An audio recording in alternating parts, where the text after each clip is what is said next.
शेखुल हदीस इब्न शेखुल हदीस अल्लामा मामुनुल हक साहेब दामत बरकातुहु ওনার নাম কিন্তু পোস্টারে ইশাআত হয় নাই, কিন্তু বড়রা যেহেতু আসছেন, বড়দের মজলিসে উনি বড়দের মুলাকাতে সাক্ষাতে আসছেন, সোহবতে আসছেন, তো ওনাকেও আমরা একেবারে চাই নাই, কিন্তু মেঘ না চাইতেও বৃষ্টির মতো নিয়ামত পেয়ে গেছে। আমি তো খুব ঘন ঘনই আসি, আমাদের তালিমুস সুন্নাহ মাদ্রাসা মুগদায় প্রায় প্রতি মাসে আসি, বয়ান করি। আশেপাশে বিভিন্ন মসজিদ থেকে আমার কাছে গেলেই আমি হাজির হই, কিন্তু মামুনুল হক সাহেবকে তো পাওয়া যায় না। ওনাকে ধরা তো খুব মুশকিল, যেহেতু আমরা ওনাকে আজকে ধরেই ফেলেছি। এজন্যে আমি আর লম্বা আলোচনা করার এরাদা আমার নাই। আমি আমার সময়টুকুনো মামুনুল হক সাহেব হুজুরের জন্য ছেড়ে দিতেছি, অক্ষ করে দিতেছি। আমরা আমাদের জীবনে এই যে মেহনতটা, এটা অনেক দামি। আমি আমার শায়েখের মুখেই শুনতেছিলাম, এক বয়ানে উনি বলতেছিলেন মেহনতের কারণে মানুষের দাম বাড়ে। পৃথিবীর কোনো জিনিসই মেহনত ছাড়া দামি হয় না। যেমন স্বর্ণ দামি, কিন্তু এর উপরে যতক্ষণ পর্যন্ত মেহনত না করা হয় ততক্ষণ পর্যন্ত এই স্বর্ণর দাম বাড়ে না। এটা যদি এটার খনির ভেতরে পড়ে থাকে তো এটার দাম হয় না।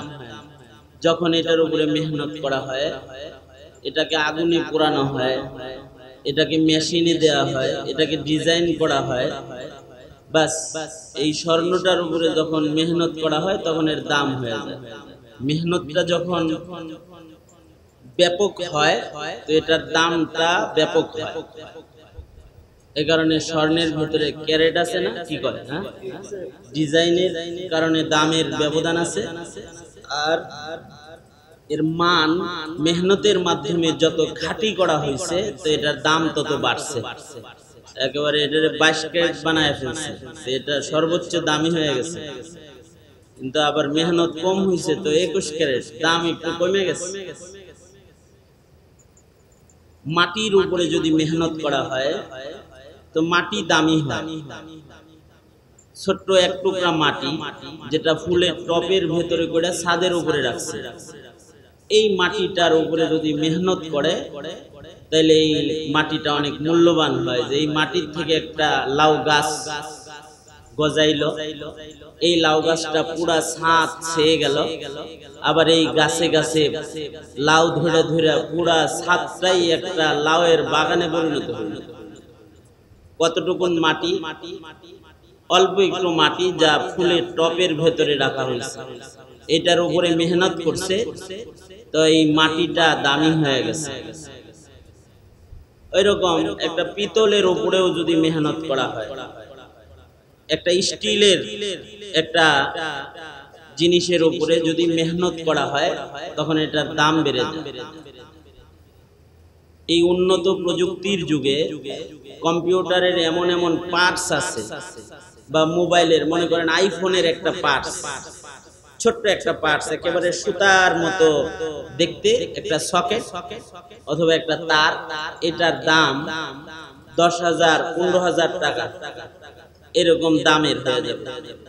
অথচ ওই 10,000 টাকা দিয়ে স্বর্ণ পাওয়া যাবে অনেক টুকুন, যার ওজন এই পার্টসের ওই ছোট্ট তারের চাইতে অনেক বেশি। কিন্তু ওজনের কারণে এই স্বর্ণের খণ্ডের দাম হয় নাই, কিন্তু যখন ওই তারটার উপরে একটা সকেটের উপরে, এটার উপরে যখন মেহনত করা হয়েছে, যে এখানে অনেকগুলো চ্যানেল ঢুকাইছে, অনেকগুলো তার ঢুকাইছে, অনেকগুলো লাইন ঢুকাইছে, তখন ছোট্ট একটা তারের দাম স্বর্ণের খণ্ডের চাইতেও বেশি হয়ে গেছে। ওইরকম একটা কালো মানুষ, তার ভেতরে যদি বিভিন্ন রঙের ইবাদতের তার সকেট লেগে যায়, তখন মানুষটা ছোট হইলেও এই মানুষটা আল্লাহ পাকের কাছে দামি হয়ে যায়।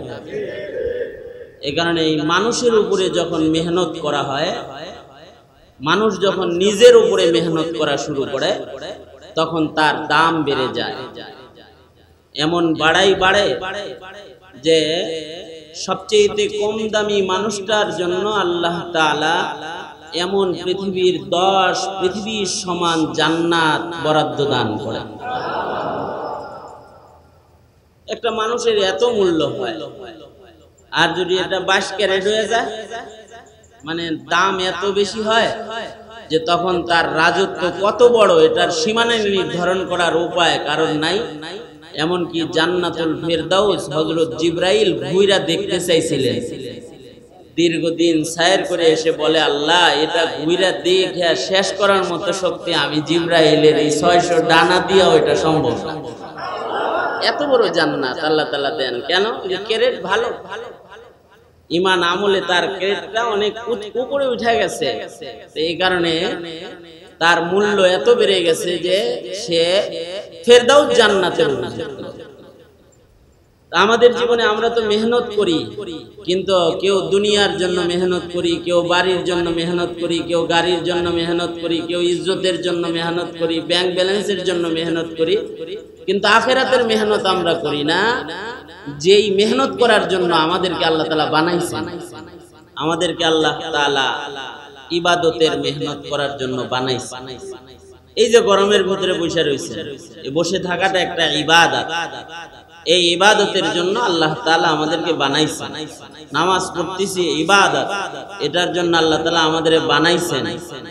এই মেহনতটা, ইবাদতের মেহনতটাই হলো আমাদের জীবনের সবচেয়ে দামি মেহনত। এইটা যারা করবে তাদের আখিরাত সুন্দর হয়ে যাবে।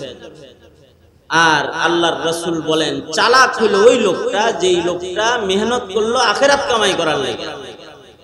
قال رسول الله صلى الله عليه وسلم الكيس من دان نفسه وعمل لما بعد الموت। আল্লাহর রাসূল বলেন যে নফসের ইত্তিবা না করে আল্লাহ পাকের গোলামি করে আখিরাতের সম্বল যারা উপার্জন করলো মেহনত করে এই দুনিয়াতে, এরা হলো চালাক, প্রকৃত চালাক।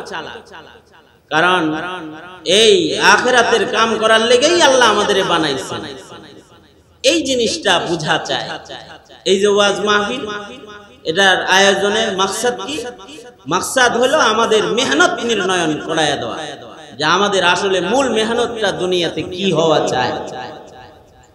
তাহলে এই ইসলাহি মজলিস তখনই উপকারী হবে যখন এখান থেকে কিছু মেহনতের আজম করে উঠে যাওয়া যায়।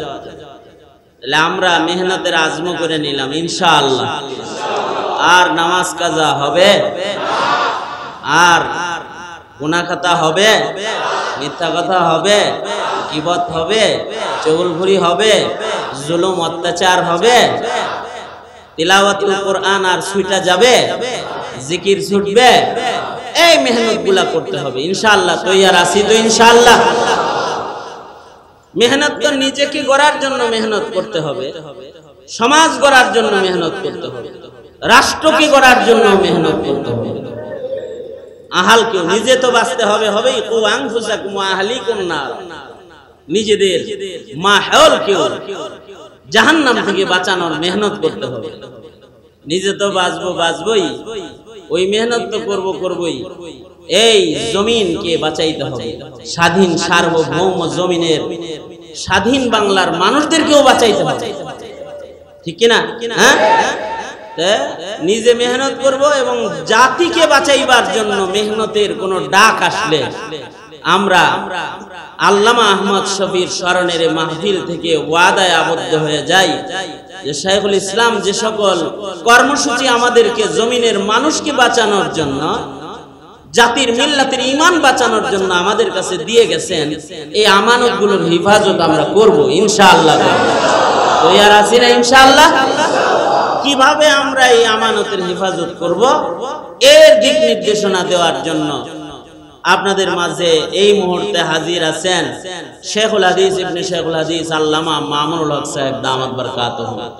আমি হযরতকে অনুরোধ জানাবো, এসেই যেহেতু করেছেন, এই জাতি কিভাবে কল্যাণের পথে অগ্রসর হতে পারে, আমরা কিভাবে বাঁচতে পারি জাহান্নামের আগুন থেকে, কিভাবে এই মিল্লাতকে বাঁচাইতে পারি, এই জমিনের মানুষদেরকে কিভাবে আমরা শান্তি শৃঙ্খলার একটা সমাজ উপহার দিতে পারি, কিভাবে জমিনের ধর্ষণ বন্ধ হইতে পারে, কিভাবে জুলুম বন্ধ হইতে পারে, কিভাবে অত্যাচার, খুন, গুম বন্ধ হয়ে যেতে পারে।